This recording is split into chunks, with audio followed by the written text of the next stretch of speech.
Hello बच्चों, let's read the question. The question says that differentiate cos inverse 4x cube minus 3x with respect to tan inverse under root 1 minus x square upon x if x varies from 1 upon 2 to 1. इस question में cos inverse 4x cube minus 3x को tan inverse under root 1 minus x square upon x के respect में differentiate करना है और x जो है वो 1 अपॉन 2 से 1 वेरी कर रहा है। बहुत ही सिंपल सा क्वेश्चन है। पहले हम की कॉन्सेप्ट लिख लेते हैं। तो पहला की कॉन्सेप्ट है if u is a function of x and v is another function of x, then du upon dv can be written as du upon dx whole upon dv upon dx.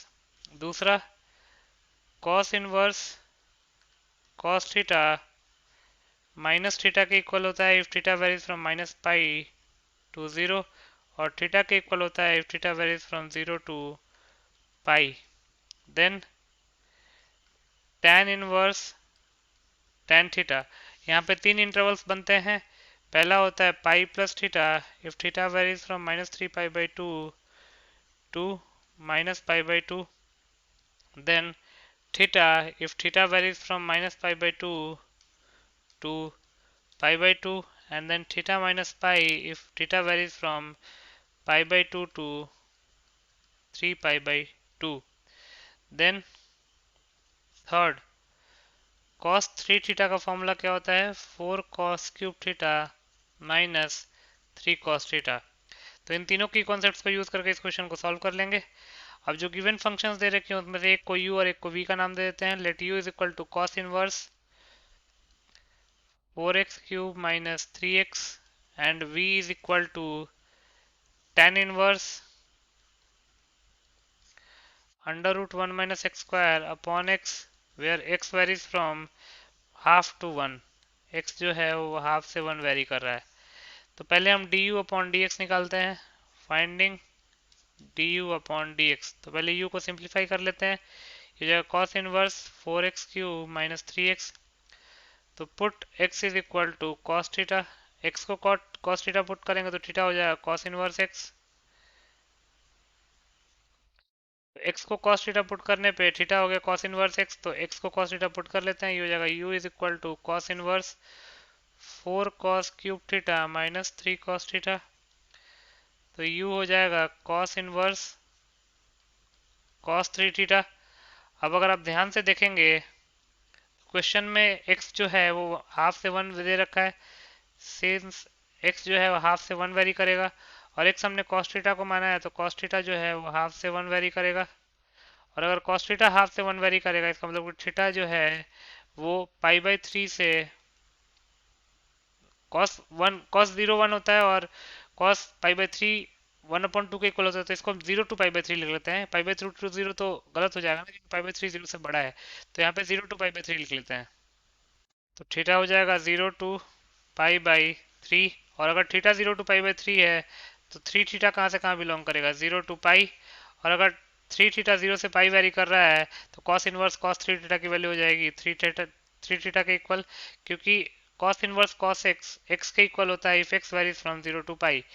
तो theta हमने cos inverse x हो जाएगा.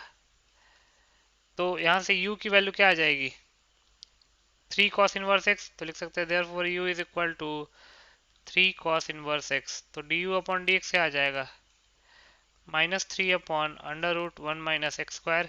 क्योंकि differentiation of cos inverse x with respect to x का formula होता है minus 1 upon under root 1 minus x square. अब du upon dx आ गया तो dv अपॉन dx निकाल लेते हैं. Finding dv upon dx.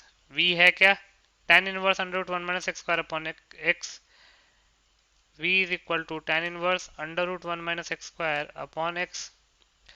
अब अगेन x को cos थीटा पुट करेंगे. तो अगर x को cos थीटा पुट करेंगे तो थीटा हो जाएगा cos इनवर्स x के इक्वल. तो यहाँ से v क्या आ जाएगा v will be equal to tan inverse under root 1 minus cos square theta upon cos theta. तो इसको लिख सकते हैं tan inverse under root sine square theta को मॉड साइन थीटा लिख सकते हैं अपॉन cos थीटा. अब थीटा जो है अगर ध्यान से देखेंगे क्वेश्चन में नॉट क्वेश्चन में जो x है वो कहाँ से कहाँ वेरी कर रहा है x varies from half to 1. तो इसका मतलब कि cos थीटा भी हाफ टू वन वेरी करेगा, और cos थीटा अगर हाफ टू वन वेरी करेगा इसका मतलब कि थीटा जो है वो 0 से π/3 वेरी करेगा। और अगर थीटा 0 से π/3 है इसका मतलब फर्स्ट क्वाड्रेंट है, और फर्स्ट क्वाड्रेंट में साइन पॉजिटिव होता है, तो मॉड साइन थीटा बन के ही खुलेगा।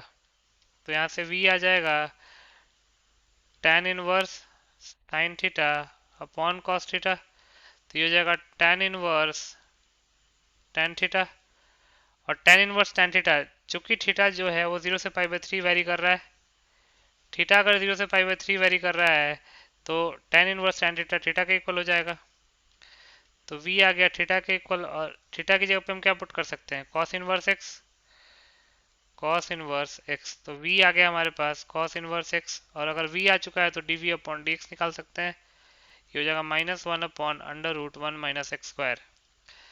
du/dx जो आया उसको फर्स्ट इक्वेशन मान लेते हैं, और dv/dx जो आया उसको सेकंड इक्वेशन मान लेते हैं।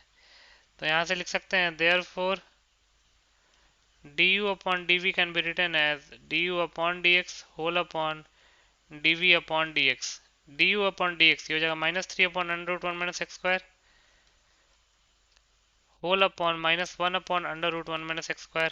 Minus minus cancel out, √1 - x², √1 - x² cancel out, तो आंसर आ जाएगा हमारे पास 3। यही हमारा फाइनल आंसर हो जाएगा। तो लिख सकते हैं hence 3 is the required answer. So 3 will be your final answer. I hope you understood it well. Best of luck.